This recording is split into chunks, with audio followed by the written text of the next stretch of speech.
can never take responsibility. But today you said about some of the challenges right now in Congress and in Washington, I'm not going to blame myself. I'll be honest, they're not getting the job done. So what's different then than now? Well, let me just explain what's different.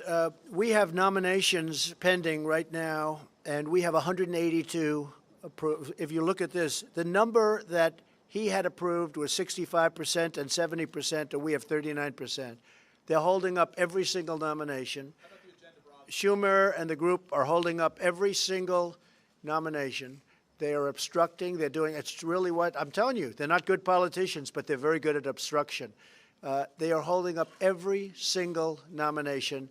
And I will tell you, Peter, it's not right. It's really not right. They'll bring them right out to the end, that last minute. What they're doing is unfair. So you look at even Bush, you look at Obama, you look at Clinton, and you look at Bush original, you have 389 versus 182. These are approvals. You look at Clinton, 357 versus 182. You look at President Obama, 364 versus 182. These are nominations approved, and what they're doing to us, we have unbelievable people in there waiting to be approved. They've been waiting for a long period of time. Now, I do believe that Mitch is going to start pushing them very hard. And he can do that, and he wants to do that. He also wants to get the judicial nominations through, and he wants to get them through fast, too.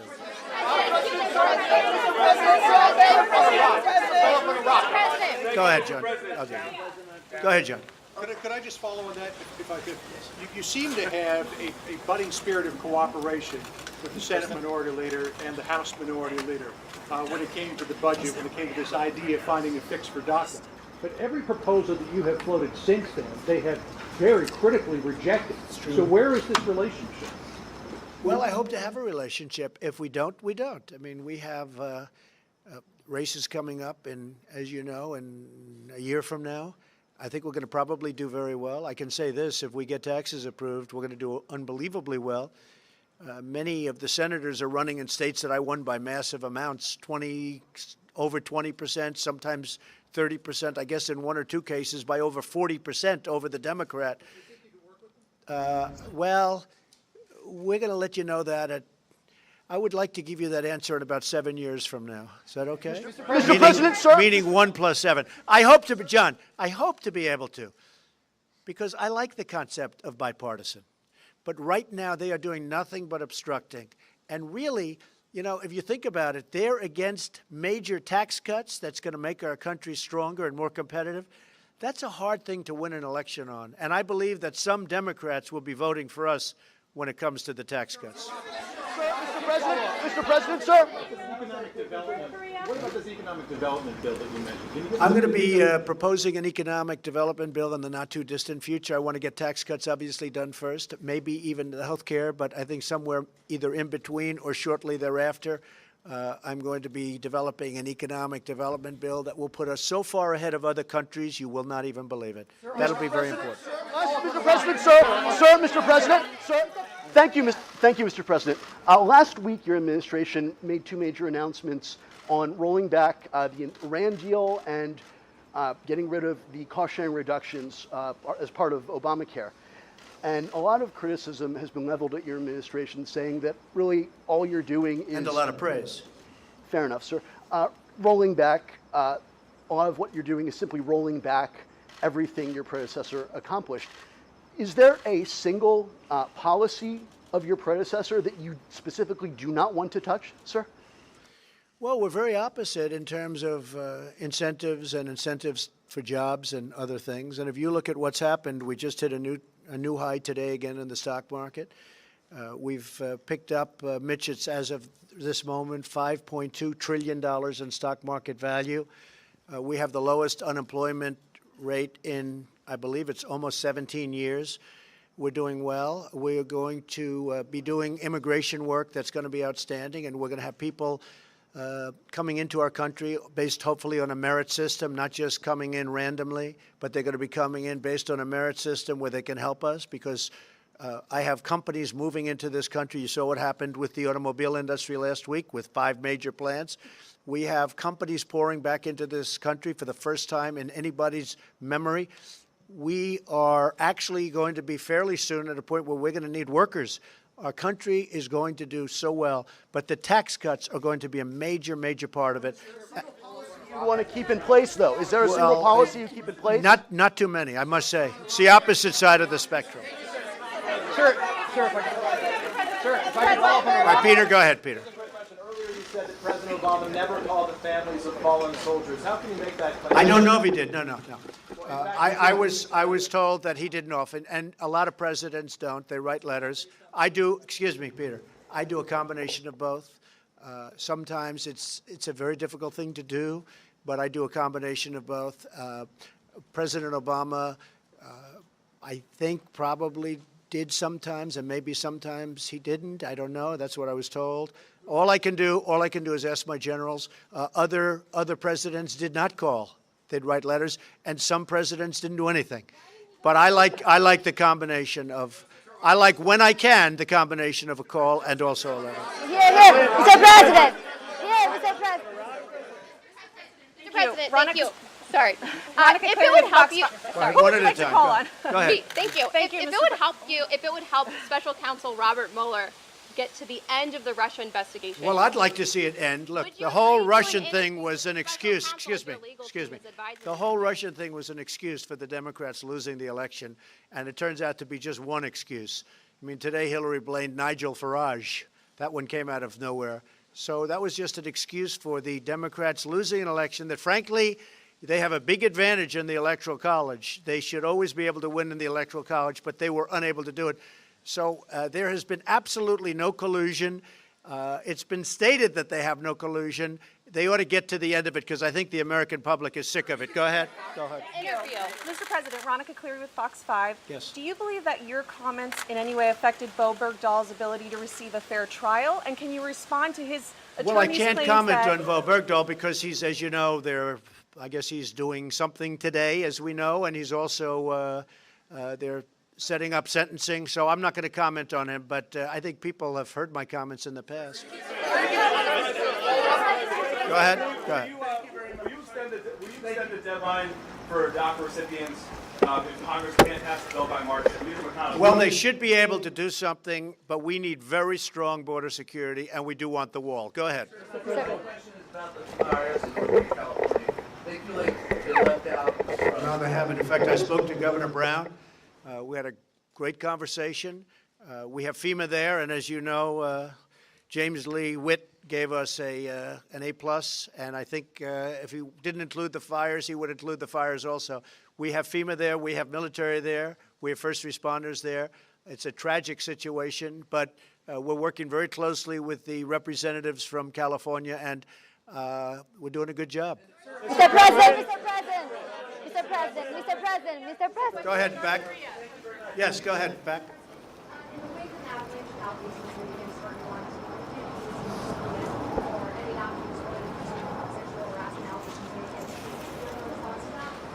All I can say is it's totally fake news. It's just fake. It's fake. It's made up stuff, and it's disgraceful what happens. But that happens in the world of politics. John.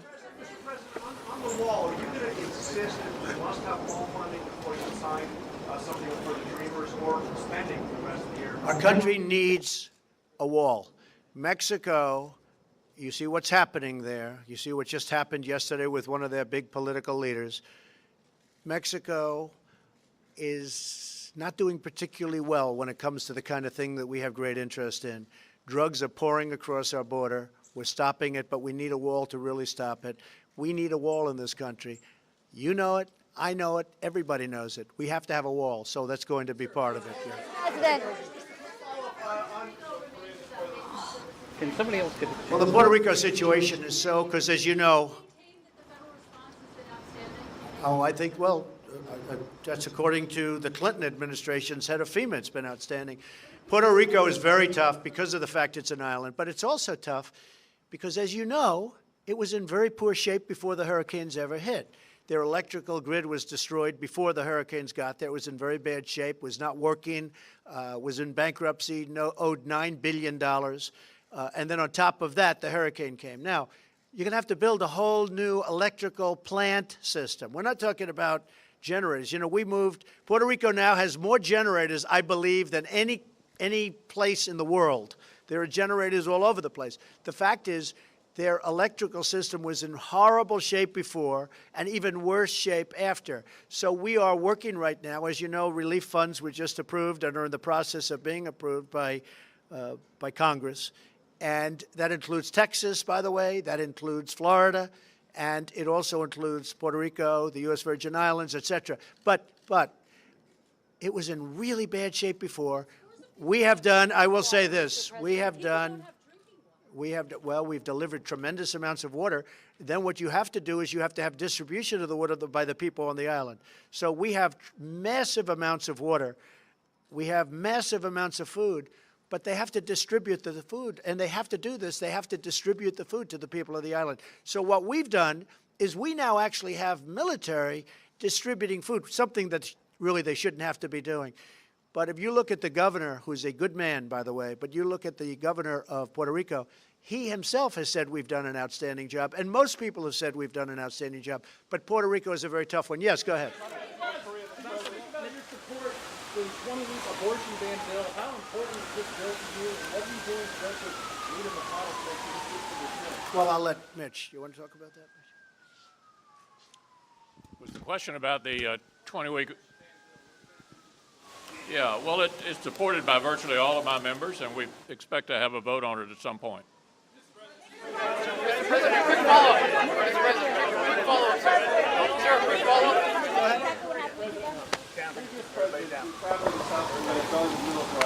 are those who believe this would be the worst time to do that because it would be viewed as provocative. How do you view what you're trying to accomplish in South Korea? Do you intend to go to the DNC? Well, I'll be going, as you know, to South Korea, to China, to Japan, to Vietnam for the summit. We have a big economic summit there. I may be going to the Philippines also. We've been invited. We've been invited to the Philippines, so I may be going to the Philippines. And I look forward to all of them. We haven't set the details as of this moment. We'll take a look at that. I didn't hear in terms of provoking, but we will certainly take a look at that. Mr. President. Sir, a quick follow-up on an earlier question to Sarah. You discussed the special counsel and the investigation currently. Are you considering firing Robert Mueller? No, not at all. And one quick follow-up on Iraq, sir. On Iraq, the Kurdish forces and Iraqi forces last night were clashing in northern Iraq. Are you concerned about a larger conflict in the region while U.S. forces are still advising on the ground? We don't like the fact that they're clashing. We're not taking sides, but we don't like the fact that they're clashing. Well, let me tell you, we've had for many years very good relationship with the Kurds, as you know, and we've also been on the side of Iraq. Even though we should have never been in there in the first place, we should never have been there. But we're not taking sides in that battle, John. In an interview earlier today, Hillary Clinton said that she did not believe that players taking a knee in the NFL was about disrespecting the flag. Complete odds with the way that you have portrayed this. You fired back in a tweet saying you hope that she runs again in 2020. Why? Oh, I hope Hillary runs. Is she going to run? I hope. Hillary, please run again. Go ahead. So she's at odds with you over whether or not this is disrespecting the flag. Is she right or is she wrong? I think she's wrong. Look, when they take a knee, there's plenty of time to do knees, and there's plenty of time to do lots of other things. But when you take a knee, well, that's why she lost the election. I mean, honestly, it's that thinking. That is the reason she lost the election. When you go down and take a knee or any other way, you're sitting, essentially, for our great national anthem. You're disrespecting our flag, and you're disrespecting our country. And the NFL should have suspended some of these players for one game. Not fire them, suspended them for one game. And then if they did it again, it could have been 2 games and 3 games, and then for the season. You wouldn't have people disrespecting our country right now. And if Hillary Clinton actually made the statement that in a form sitting down during the playing of our great national anthem is not disrespectful, then I fully understand why she didn't win. I know, I mean, look, there are a lot of reasons she didn't win, including the fact that she was not good at what she did. But I will tell you, that is something that I had just heard about, and I think that her statement in itself is very disrespectful to our country.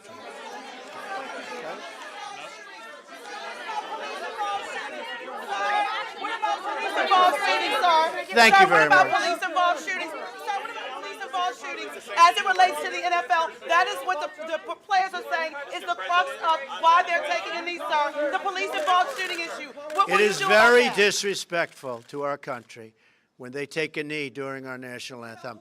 It is very just hear it. It is very disrespectful to our country when they take a knee during the national anthem, number one. Number two, the people of our country are very angry at the NFL. All you have to do is look at their ratings and look at their stadiums. You see empty seats where you never saw them before. A lot of people